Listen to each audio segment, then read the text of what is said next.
MA उत्तरार्ध हिंदी के मेरे प्रिय विद्यार्थियों, आज के व्याख्यान में आपका जो तृतीय प्रश्न पत्र है भाषा विज्ञान, उसके अंतर्गत हम जिस पर चर्चा करने जा रहे हैं वह है रूप विज्ञान। इससे पहले के व्याख्यान में हमने वाक्य विज्ञान पर चर्चा की, विस्तृत चर्चा की, उदाहरण सहित हमने इस पर चर्चाएं की। आज के इस व्याख्यान में हम रूप विज्ञान पर चर्चा करने जा रहे हैं। प्रिय विद्यार्थियों, जैसा कि पिछले अध्याय में कहा गया है कि वाक्य विज्ञान में वाक्य का विभिन्न दृष्टियों से अध्ययन किया जा सकता है या किया जाता है, उसी प्रकार से रूप विज्ञान, क्योंकि भाषा विज्ञान की ये सब शाखाएं मानी गई हैं, यानी भाषा विज्ञान का अन्य विज्ञानों से संबंध और भाषा विज्ञान की ये जो अन्य जो शाखाएं हैं, जैसे शब्द है, अर्थ है, ध्वनि है, रूप है, वाक्य है, ये अन्य जो विज्ञान हैं, इनसे इसका जो संबंध है, ये संबंध यहाँ उसी प्रकार से रूप विज्ञान के अंतर्गत या पद विज्ञान में रूप या पद का विभिन्न दृष्टियों से अध्ययन किया जाता है। वर्णनात्मक रूप विज्ञान में किसी भाषा या बोली के किसी एक समय के रूप या पद का अध्ययन होता है, ये भी हम जानते हैं। और ऐतिहासिक में उसके विभिन्न कालों के रूपों का अध्ययन कर उसमें रूप रचना का इतिहास या विकास प्रस्तुत किया जाता है। और तुलनात्मक रूप विज्ञान में दो या दो से अधिक है, क्योंकि तुलना तब होगी जब दो या दो से अधिक वहाँ उसमें भाषाएं होगी, और इसी दो या दो से अधिक तुलनात्मक भाषाओं के रूपों का तुलनात्मक अध्ययन किया जाता है। यहाँ पहला प्रश्न ये उठता है कि पद या रूप क्या है। भाषा की इकाई वाक्य है, अर्थात भाषा को वाक्यों में तोड़ा जा सकता है। उसी प्रकार वाक्य के खंड शब्द होते हैं और शब्द की ध्वनियाँ, एक ध्वनि या एक से अधिक ध्वनियों से शब्द बनता है, ये हम अच्छी तरह से जानते हैं। और एक शब्द या एक से अधिक शब्दों से क्या बनता है? वाक्य बनता है। यहाँ शब्द का सामान्य या शिथिल प्रयोग है, और थोड़ी सी गहराई में उतरकर यदि देखा जाए तो कोश में दिए गए सामान्य शब्द और वाक्य में प्रयुक्त शब्द एक नहीं है। वाक्य में प्रयुक्त शब्द में कुछ ऐसा भी होता है जिसके आधार पर वह अन्य शब्दों से अपना संबंध दिखला सके या अपने आप को बांध सके, लेकिन कोश में दिए गए शब्द में ऐसा कुछ नहीं होता। यदि वाक्य के शब्द एक दूसरे से अपना संबंध न दिखला सके तो वाक्य बन ही नहीं सकता। इसका यह आशय है कि शब्दों के दो रूप हैं, एक तो शुद्ध रूप और दूसरा उसका शब्द का मूल रूप, ये कोश में मिलता है। और दूसरा वह रूप है जो किसी प्रकार के संबंध तत्व से युक्त होता है। यह दूसरा वाक्य में प्रयोग के योग्य रूप ही पद या रूप कहलाता है। संस्कृत में शब्द का मूल रूप को प्रकृति या प्रातिपदिक कहा गया है, और संबंध स्थापन के लिए जोड़े जाने वाले तत्वों को क्या कहते हैं? प्रत्यय कहते हैं। महाभाष्यकार पंडित पतंजलि कहते हैं कि नापि केवला प्रकृतिम प्रयुक्त नापि केवल प्रत्यय है, अर्थात वाक्य में न तो केवल प्रकृति का प्रयोग हो सकता है और न केवल प्रत्यय का, दोनों मिलकर प्रयुक्त होंगे या होते हैं। दोनों के मिलने से जो बनता है वही पद या रूप कहलाता है। पाणिनि के सुप्तिंडन पद, सुप और तिंड जिनके अंत में हो वे पद हैं, वे भी पद की परिभाषा यही देते हैं। यहाँ प्रत्यय या विभक्ति को सुप और तिड़, सुप तिड़ो विभक्ति संगो स्वतः कहा गया है। जैसे उदाहरण के लिए हम एक उदाहरण यहाँ पर लेंगे, और वो उदाहरण है पत्र। पत्र शब्द को हम ले सकते हैं।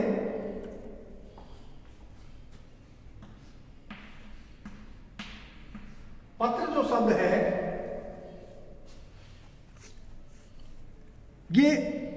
यह एक शब्द मात्र है।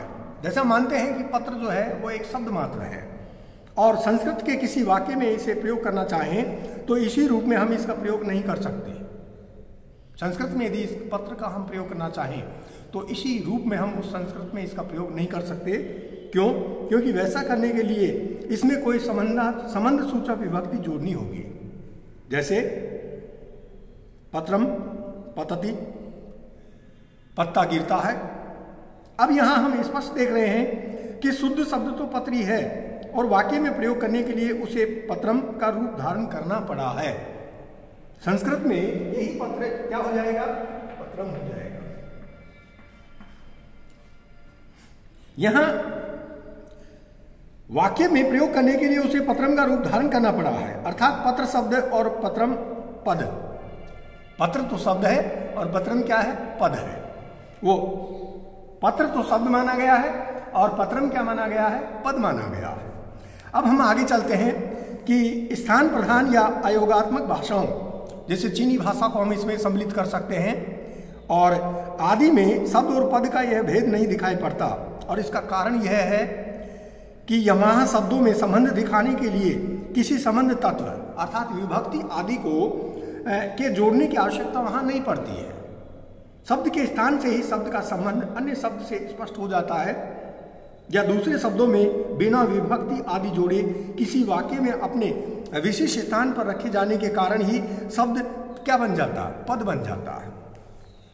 हिंदी तथा अंग्रेजी आदि भारतीय कुल की आधुनिक भाषाएं भी कुछ अंशों में इस प्रकार की हो गई है।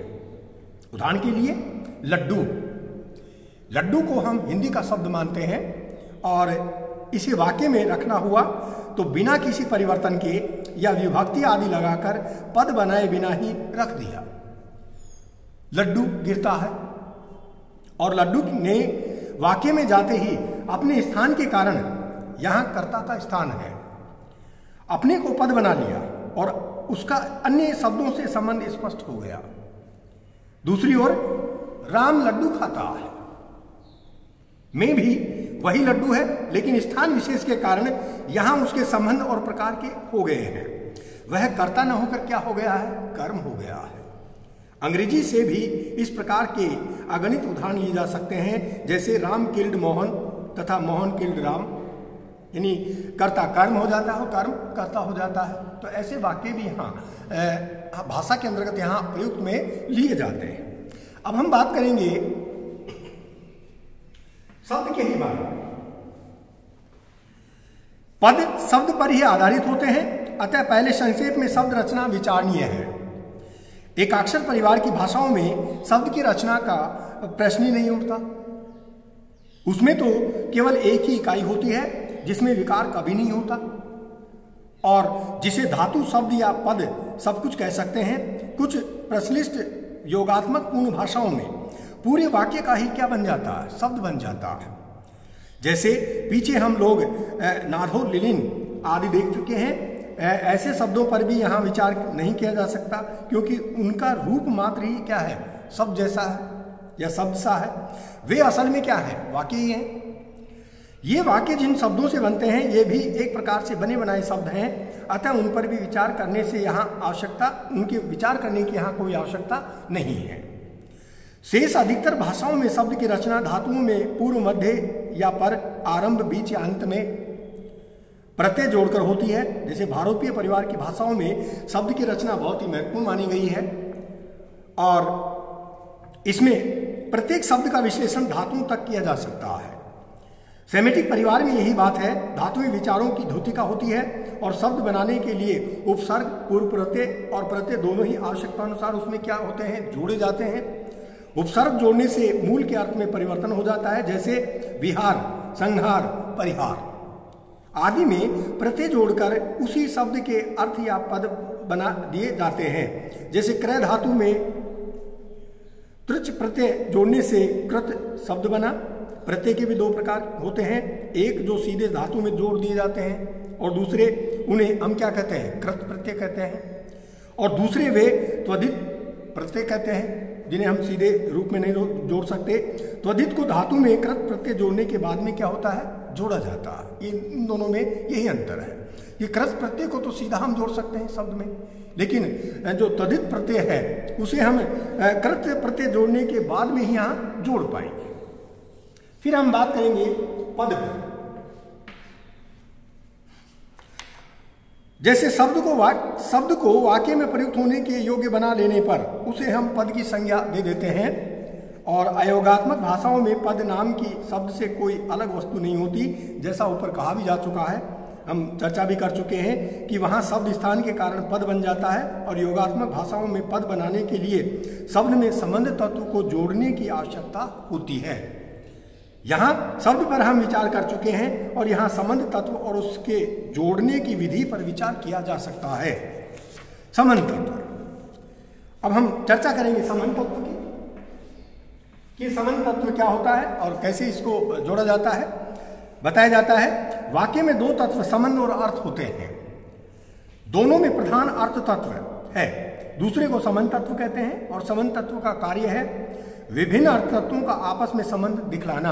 उदाहरण के लिए एक वाक्य लिया जा सकता है कि राम ने रावण को बाण से मारा। इस वाक्य में 4 अर्थ तत्व हैं, पहले भी हम ये उदाहरण देख चुके हैं। राम रावण बाण और मारना, वाक्य बनाने के लिए चारों अर्थ तत्वों में संबंध तत्व की आवश्यकता पड़ेगी, अतः यहाँ 4 संबंध तत्व भी हैं। ने संबंध तत्व वाक्य में राम का संबंध दिखलाता है और उसी प्रकार को और से क्रम से रावण और बाण का संबंध बतलाते हैं। मारना से मारस पद बनाने में संबंध तत्व इसी में मिल गया। प्रिय विद्यार्थियों, यहाँ हमें एक ऐसे संबंध तत्व मिले जो शब्द से अलग हैं राम ने, और दूसरी ओर एक ऐसा मिला जो शब्द में ऐसा घुल मिल गया है मारा कि पता ही नहीं चलता। इसी प्रकार कुछ और तरह के भी सब संबंध तत्व होते हैं। यहाँ सभी प्रकार के संबंध तत्वों पर हम पृथक पृथक विचार कर रहे हैं। संबंध तत्व के प्रकार, संबंध तत्व जो है उसके प्रकार कौन कौन से होते हैं, इनके ऊपर अब हम चर्चा करेंगे। यहाँ शब्द स्थान, सबसे पहला है शब्द स्थान।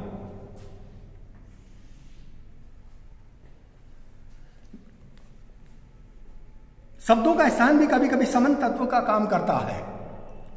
संस्कृत में समासों में यह बात प्राय देखी जाती है और कुछ उदाहरण दिए जा सकते हैं, जैसे राज सदन। राज सदन, राज यानी राजा और सदन यानी घर, यानी राजा का घर। सदन राज, घरों का राजा, सदनों का राजा, सदन राज अर्थात बहुत अच्छा या बड़ा घर। ग्राम मल्ल, ग्राम मल्ल, ग्राम यानी गांव और मल्ल यानी पहलवान, यानी गांव का पहलवान। और मल्ल ग्राम यानी पहलवानों का गांव, पहलवानों का ग्राम। धनपति यानी धन का पति, धन का पति हम किसे मानते हैं, कुबेर। और इसी का हम क्या बना देते हैं, पति धन, यानी पति सोहर का धन। यहां हम स्पष्ट देखते हैं कि स्थान परिवर्तन से संबंध तत्व में अंतर आ गया है और अर्थ बदल गया है। अंग्रेजी में भी स्थान कभी कभी संबंध तत्व का काम करता है, जैसे गोल्ड मेडल। इसमें यदि दोनों का स्थान उलट दें तो ये भाव नहीं व्यक्त होगा। पावर हाउस और लाइट हाउस आदि भी ऐसे ही उदाहरण माने जा सकते हैं अंग्रेजी के। संस्कृत तथा अंग्रेजी के ऊपर के उदाहरणों की भांति हिंदी में भी अधिकारी के बाद अधिकृत वस्तु रखी जाती है, जैसे राजमहल, डाकघर, माल बाबू, इसी के उदाहरण माने जा सकते हैं। यहां भी स्थान विशेष पर होने से ही राज, डाक तथा माल शब्द संज्ञा होते हुए भी विशेषण का काम यहां कर रहे हैं और इस प्रकार उनके साथ शब्दों से विशिष्ट संबंध तत्व हैं। चीनी में भी इसी प्रकार अधिकारी के बाद अधिकृत वस्तु रखी जाती है, जैसे बैंग राजा, तीन का क्या अर्थ वहां पर लेते हैं, घर से। और अंत आता है बैंग तीन राजा का घर, इसका अर्थ क्या हुआ, बैंग तीन का क्या तात्पर्य हुआ, राजा का घर। वेल्स में शब्द स्थान इसके बिल्कुल उल्टा होता है, यहां ब्रेनहीन राजा और ती घर।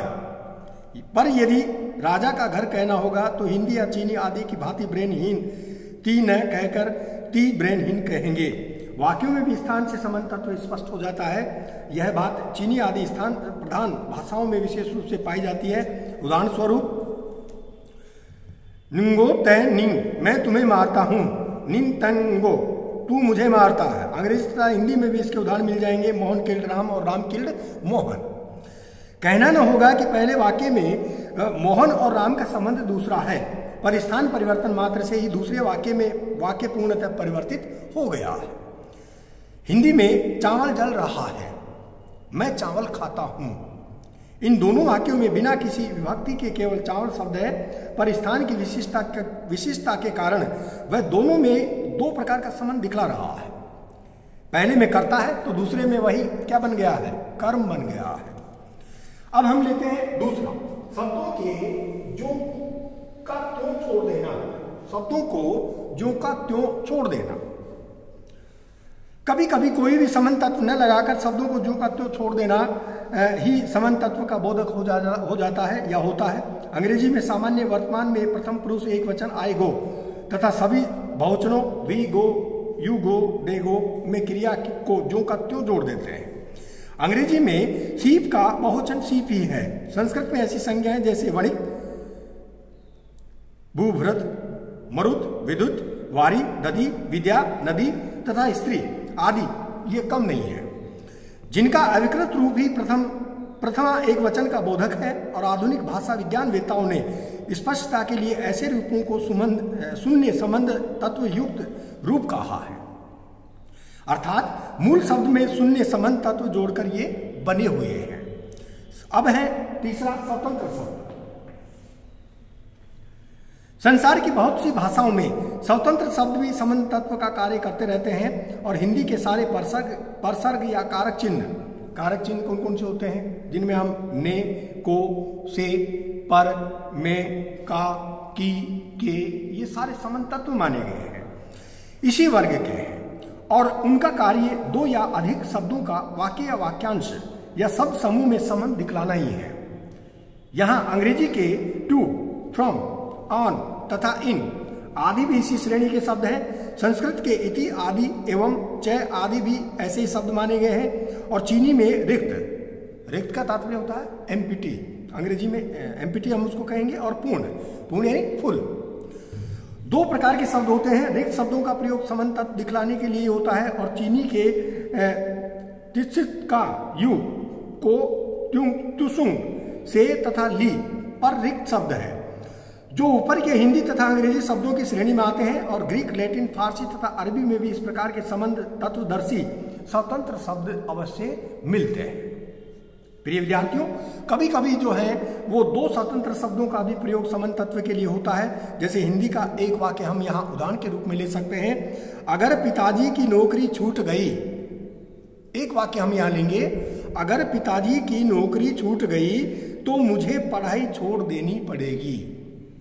इसमें अगर और तो इसी प्रकार के शब्द हैं। हालांकि मगर, न, जो, त्यों, यदि, तो, तथा, यद्यपि, तथापि आदि भी इसी के उदाहरण हैं। तो अंग्रेजी का ये उदाहरण हम स्वतंत्र शब्दों के लिए ले सकते हैं, जिसके अंतर्गत हिंदी के जो दो स्वतंत्र जो शब्द हैं, जिनके कारण यहाँ हिंदी में किसी वाक्य में प्रयोग होता है, उसका हमने एक उदाहरण यहाँ पर देखा।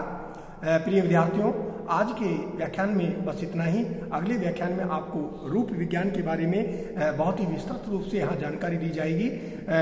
जब तक आप बिल्कुल कोरोना से सुरक्षित रहिए, घर पर रहिए, अपने हाथों को बार बार धोते रहिए और जो कुछ आपको कक्षा में पढ़ाया जा रहा है उसको थोड़ा सा आप एक बार रिवीजन जरूर करें, उसको एक बार आप गहरी सरसरी निगाह से देखें जरूर। धन्यवाद।